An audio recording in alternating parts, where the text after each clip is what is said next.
Writer PH. Tell me about your new song. So this new song, essentially, it's a new release, but it was written a long way ago. I guess at the time we're in, maybe I was trying to figure out how to go through life. I mean, every time we go through life, we feel like we're always just strangers, right? And trying to figure out, okay, what do I want to do? Where do I want to go? But around the time of like 2015, 2016, I never had taken music seriously. I always thought to myself, okay, I'm gonna do music someday, but then I never put in the effort. And then the pandemic made me realize, it's like, you know what, okay, there are a lot of people who have all these dreams and ambitions, and like, you know what, I need to do something. I keep complaining, I keep making excuses that I'm not going anywhere with music, but that's because I'm not doing anything about it. So essentially, Just a Stranger is my debut into the music industry. But you were part of a band? My former band was called One Winged Assembly. With our biggest gig was in Trinoma. So we performed there like once, and then usually we'd perform in Sagiho, sometimes Route 196, and a few other places. But I guess there was a point wherein our dreams kind of changed, or our goals at that time were different, so we didn't pursue it as hard as we wanted to. But then now I'm like looking at music and I'm like, you know what, I really want to go after music and go after my dreams. I mean, Just a Stranger essentially is about loss, and it's about the loss of my mom. And Her name is? her name's Grace, or her nickname is Gretchy. Alright. And one of the biggest things I remember when she was fighting her sickness is that she brought me in close to her, and she told me, it's like, you know what, Nigel, I dreamt that you would own the stage someday, that you would play on a big stage, your music would get out there. And I guess this is my way of honoring her. I'm releasing this song. But it won't stop here. I really want to be able to release more music. I essentially have a 5-year plan. A 5-year plan? With releasing music. Okay. Why were you reluctant to give it a go? You're good. Thank you. I guess one of the biggest things is because I always have this tug and pull with my own mental health. Like, I have all these different things wherein I keep thinking I'm not good enough, or no one's gonna listen to it, or people might listen to it but they might not like it, and all those things. Because I've essentially been going to therapy. I've been seeing a therapist like on and off 8-10 years, going through all these different challenges and situations. And I guess as I matured, that was the only time I really started becoming more okay with myself, which is why I became a little bit more confident to release music, and essentially telling myself also, like, okay, enough's enough. I'm not getting any younger. I know I'm not old, but I feel like there are times when I could have started a lot earlier. I just turned 30 this year, and I keep telling myself, like, oh my god, there's like all these other artists and all these other creatives who did so much with their craft. They started early, and I keep looking back at that. It's like, I wish I could have started earlier. So essentially, yeah, the pandemic made me realize, it's like, okay, I gotta do something about the music. Like, there is a story there. And there was a moment, like, apart from my experience with my mom passing away back in 2014, is that there are moments wherein people or family tell me, when they read the music or listen to the music, they'll be like, Evanuel, you gotta release this, because there's this pain that we can hear and listen to, and understanding the words in these, that not maybe a lot of people are vulnerable enough and brave enough to talk about them. Because Just a Stranger, again, does talk about that loss, that pain of going through your own world on your own, that there was one person you lost and everything changed, even though maybe the rest of the world was still the same. But thinking about how much you rely on that person to be who you are, or trying to figure out, it's like, okay, how can I move on without this person in my life? And I do understand that there are a lot of artists out there who talk about their pain, about what they go through. But in the recent years, a lot of my idols like Chester Bennington, Knew it. yes, and then also Soundgarden, Chris Cornell, and so many other artists, they've gone through all these different mental health challenges, but not a lot of people knew that's what they were going through. And I'm hoping with the music and future music, it makes it easier for people to talk about the pain that they're going through. If they're going through suicide, if they're going through depression, if they're going through all these things they don't know who to talk to. I'm hoping that through the music, they feel like there's someone who's writing for them or someone who understands what they're going through. Because a lot of those things I do think about, and what if one day that does happen to me? And I'm hoping it doesn't, but never know, which is why friends, family, the music has been really important to me so that I keep myself alive in a way, keep fighting to stay alive. But writing something about this and knowing what you went through or what you're going through, isn't it like running out of the street naked? I think for me, that's completely fine, because you know how sometimes everybody goes out into the world fully clothed essentially, but you don't know what's going on with them. And then maybe one day you'll be like, oh man, I didn't realize that this person was going through this. Because we live in such a world wherein we're so judgmental. We're always thinking, ay, ganito pala si ganito because maybe they're going through, maybe they're doing this, like mayabang siya or mayaman siya or bully siya or whatever. But then we never really know what they're actually going through. Like maybe the reason why someone's so mean, it doesn't give them an excuse to, but maybe because there was something that they went through in their life. I remember there's this one moment I was streaming on Facebook, and then someone just came onto the stream and then told me, it's like, Evanuel, why are you laughing so much? Like, why are you doing all these things? Why are you being so happy and whatnot? He was being so angry, so aggressive for no other reason. And my community, they were about to fight him. Like our family was about to like diss him off or whatnot. But then what I did instead was I talked to him. It's like, why are you like this? Like, is there something that happened to you? It's like, I accept criticism as long as you change that criticism to be more positive. And then he suddenly started breaking down in the chat box saying like, oh, I lost so much of my family in the pandemic. I feel so alone. And then he started apologizing for being angry.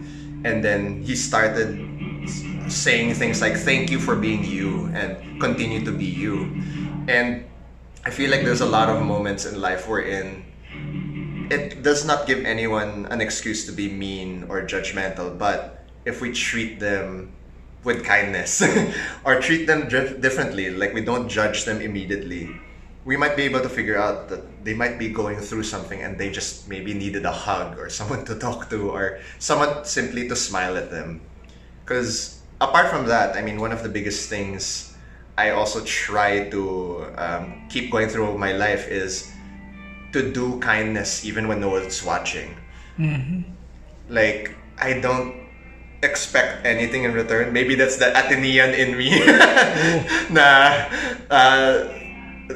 Doing something without expecting anything in return. But at the same time, like, and I think my wife's noticed that through our years being together. Sometimes I'll help some people, like they don't even ask. Maybe very randomly someone's carrying a big bag of books. Like maybe they're the MRT and it's difficult for them to go up the stairs, so I'll just offer my help. I won't tell them who I am or whatnot. It's essentially like I just want to be able to, I guess, spread that kindness. And if I spread it, then maybe that person will also treat someone else with kindness, and that kindness will make the world go round.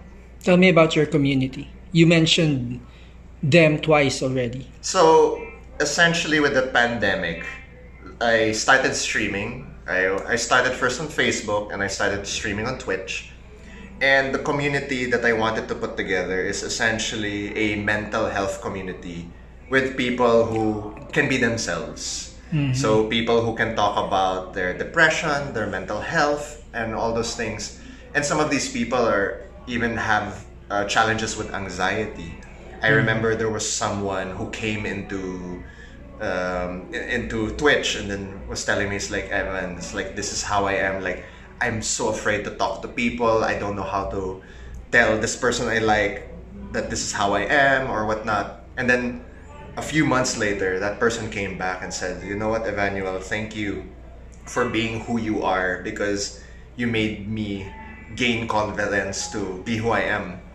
And there have been a bunch of times wherein people would come in, talk about their moments of suicide, their moments of weakness, and I wouldn't judge them. We would just have this whole conversation about that reality, that there are things that we go through that maybe not a lot of other people understand, and at the same time we talk about how we want to normalize it. So I welcome anyone to come into the stream, and there are times wherein I myself am vulnerable on stream. Like if there's a moment in the stream or a game I'm playing that makes me feel sad and I can't control it, I'll cry on stream. And you do, and you have. And I have, I think once or twice, because it's so hard to cry in public, but then I couldn't hold it back. So I told them, it's like, guys, I apologize. And I love my community because they told me, it's like, Evan, you don't need to apologize. Never apologize. I was about to say that. Yeah, never apologize. It's okay to cry. Because even I would tell them, never apologize if you're sad, feeling all these different pain. And I myself like fell into that. It's like I apologized to them and they told me, it's okay. You don't have to apologize. You're a different person when the music starts. Very much so. Tell me about the two persons. So the artist and the person. So essentially, the artist lets me learn to be free, I guess. Because whatever words or music I create, it makes me be as honest and as real as possible. Because though I always make suggestions or advice on trying to be as real as possible or as honest as possible, it's still difficult. It's easier said than done. Of course. And I guess the music is the one that makes it the easiest way possible. I know it's pretty cliche to say, like, it's my way of expressing, but at the same time, I feel like that being an artist is the best way I can to, one, advocate for mental health, and second is, I guess, to keep moving forward and to make sure I can be me and I can continue healing. Because these things of me going through mental health, they'll never disappear. It's something I'll always go through, and the music helps with that. So essentially, the future music I'm going to release will be about those different things, about going through suicide, talking about anxiety, paranoia, anger, that numbness and all that depression and everything. So Just a Stranger is the start of that whole journey. So no song about one night stand, huh? No song about one night stand. Trats. Okay. Tell me about writing. You wrote this song, right? I wrote the lyrics and the vocals, and then I composed it together with my former band. A collaboration, a co-write. So tell me about writing, arranging, and producing the song. So essentially, it was very surreal actually writing the song, because us as a band back then, we were trying to figure out, okay, what is it that we want to write, and then Mikhail. Sorry, Evan, let's just get that clear. You're a solo artist who has a band. Yes. When you perform, you're with the band. Yes. But also, as a recording artist, I'm also asking help from others to help write, because session. Yeah, to session. But kumbaga hindi permanent band. Not at the moment, because some of them are there's not that sense of permanence yet with some of the bands, so it could change. So it's not Evanuel the band; it's Evanuel the artist. Yes, Evanuel the artist. Let's go back to the writing, please. Yeah. Okay. So back to the writing, essentially, like, going back, it was very surreal. We didn't realize we would be able to write this song, and I guess because maybe my mind and my body had enough of maybe all the pain that my mind and thoughts were going through. So essentially came up with that writing. And usually when I do write, it's really a lot about the pain that I'm going through. So in all the songs I've written, it's always me who does the lyricism. I'm the one who does the vocals. Usually it starts with me for maybe a foundational riff or whatnot, but that's not what happened for Just a Stranger. It was a very collaborative effort in writing it. But in terms of the story, it was really me who did most of that in terms of writing it, because the way I am as a writer, really want to be able to storify without being too metaphorical in terms of the experience. So like if you really read into Just a Stranger, there's not so much hidden meaning in terms of like reading it as like it's about pain. Like when you really see it, it can be maybe a little bit obvious that it's about pain, but if maybe you listen to it, it could be very something different if you're putting it together with the music and whatnot. But that's, I guess, what I enjoy about writing, because I would say a lot of the times I don't always create flowery words. I don't always create such figurative lines and whatnot. Like if I'm feeling pain, as simple as like just feeling just a stranger in my own world, that's that exact pain that I feel like I'm going through. Or lines of like, every moment spent and every regret is a part of life that you once dreamt. So essentially like telling myself that there's just all these things that I keep thinking about that maybe I'm dreaming, some of them turning into nightmares or whatnot. You're very purposeful as an artist. You are doing rock music, but you think like a pop artist, like Babyface or Michael Jackson. Who knows where you want to take it and where it's coming from? And you are very much in touch with yourself as an artist. You should have done this earlier, man. Okay, arranging the song and producing it. Ang ganda kasi ng tunog. Thank you very And much. to think, I was just listening to it sa phone pa lang yun, ha? Yeah. In terms of arranging it, in terms of experience, one of the people who did help me a lot with songwriting is si Ryan Villena from Techie Romantics. He was one of the first people who did give me workshop lessons on songwriting. And then another person who I wish I could work with, si Rob Thomas from Matchbox 20. He has excellent lyrical skills. In terms of arrangement, is also amazing because it's very purposeful as well. Yeah. Because thinking about Rob Thomas wanted to be a novel writer. Ganun ba? Yeah, he wanted to be a novel writer. And the way he writes, really, there's this story that he wants to be able to progress through. And I guess through the different influences, that's how I've also learned on that progression. Because across high school, across college, and even afterwards, that's really how I want the story to be. That there's basically that starting point, the rising action, the climax, the usual writing type of things. And also I remember attributing to Mamuki La Cuesta. I remember I had a poetry class with her in college. And I remember I showed her some of my poetry that tried to be as figurative or as flowery as possible. And then she compared it to my spoken word, which was more straightforward. And she said, just like, you know what, Nigel, just do that. Just write spoken word, just be straight. Just write in the way that you want to be able to showcase it, because she told me that it was already beautiful. It's like, that kind of just inspired me. It's like, okay, you know what?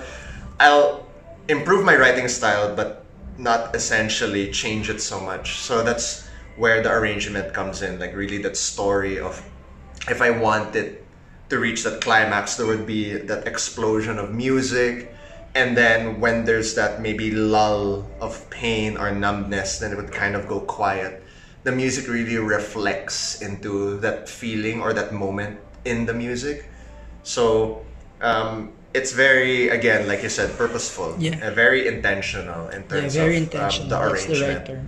Because like in the beginning, we don't always want to start strong. We want to be able to, I guess you could say, entice people to come into it, or hypnotize people to listen to the music, and then go move them along, go through that up and down.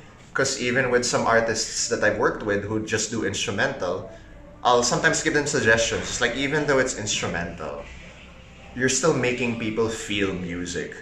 So remember that you have to layer it in a certain way. Like, if your instrumental music is about happiness, then in the instrumentation, make it happy. But you don't want it to just lull. You want to have that progression on how it changes. Do you want to be that stagnant happiness, or is it an ecstatic type of happiness, or is it just a simple type of joy or whatnot? So that's something to really think about in the music in terms of arranging. Where do you want to find your music in a time when we're in a time when we are into K-pop, and I feel like, I guess it feels like a perfect time because everything is K-pop or everything is J-pop or whatnot. And I really want to be able to find a way for the music to penetrate that sound, because if everybody's listening to K-pop, in a way, it's easier to listen to something new, because it's like, hey, this is something different to K-pop. This is something different to what the usual pop is now. 2 more questions. The music video, tell me about it. So, the music video. Excellent, by the way. Thank you so much. I love it, yeah. I was very surprised because Shiri De Leon is someone I met through work just recently, because I work also as an artist relations manager. Sorry, Shiri De Leon is one of the dancers. Shiri De Leon is the director. Oh, it's the director. It's the director of the music video. She's a student currently at Mint. All right. So, and she is amazing. I remember just messaging her, calling her one day, Shiri, let's do a music video. And then she said, game? Really? I was like, okay. And we started talking about it, and I started telling her the story. We met at the Starbucks just talking about it. And then we decided, it's like, you know what? We need to do it as dance. The reason why I fell in love with it being a dance video is because there's such a different communication of pain through body language. Because if you watch a video, let's say, that talks about pain, but someone's just simply talking about it, or maybe there's this whole narration or narrative that's going through it. Maybe you're watching a movie, maybe you're watching these different people act that pain. I feel like it's very different when someone's acting that pain compared to dancing it, because dancing has all these different movements that could communicate certain pieces of pain that maybe an acting scene would not be able to. Because maybe in an acting scene I would see someone cry, very obvious that maybe that they're crying in pain.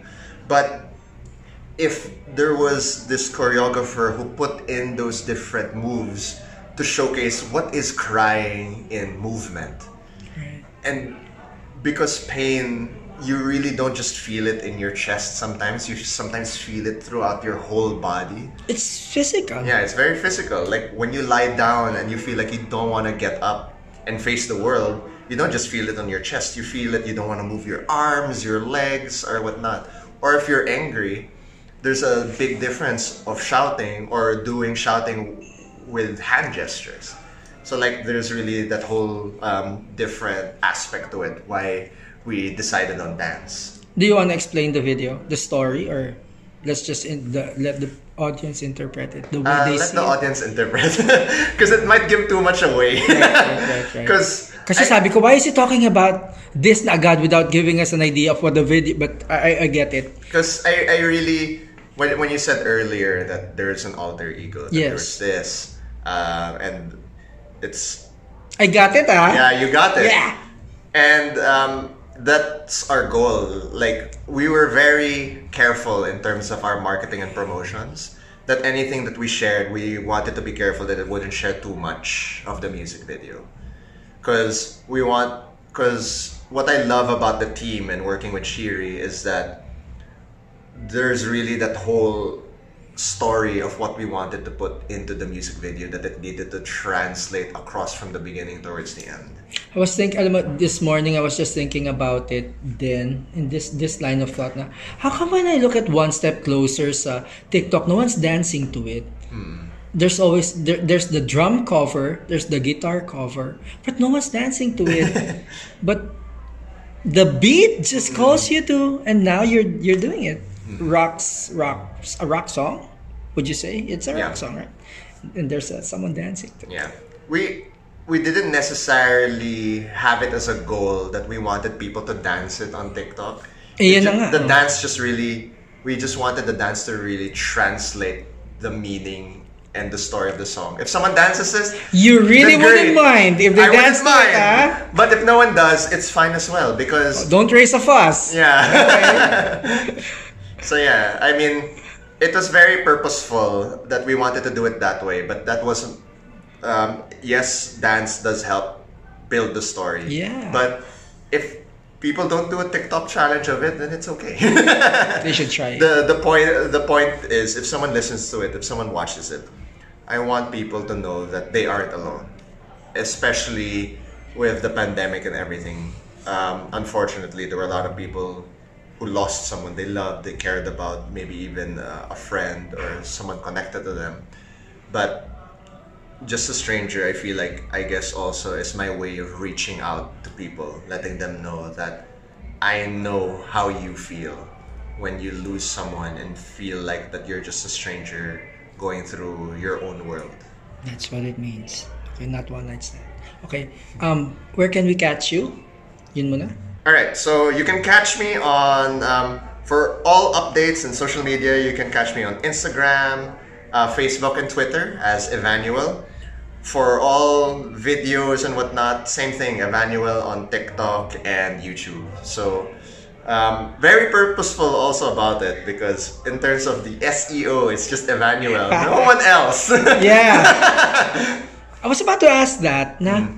Isn't it Emmanuel? Then you just stylized it to Evanuell, or what? It's actually a play on my last name, so people can guess na lang what my last name is. Last name is. My friends and family and some of the community, they'll know my last name and realize it's like, oh nga no, that's why Evanuell is this because it's a play on his last name. And then finally invite them to check out your song. And the video. When is it coming out? Alright, so again, thank you so much guys for supporting the music. It's my first song that's come out in my decades of life. It's finally out on Spotify, Apple Music, and all major streaming platforms. Just a Stranger, just search it there.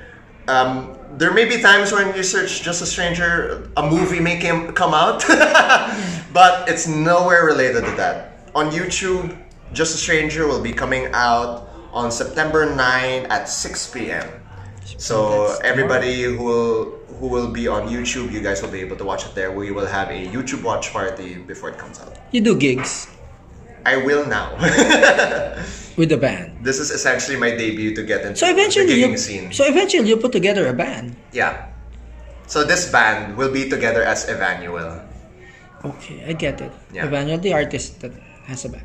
Basically, it's like I can be nowhere near her, but it'll be like Beyonce, but with a band. See, it thinks like a pop artist. Or John Mayer with a band. Or Michael Jackson with a band. Same thing. Thanks, Evanuell. Bye bye.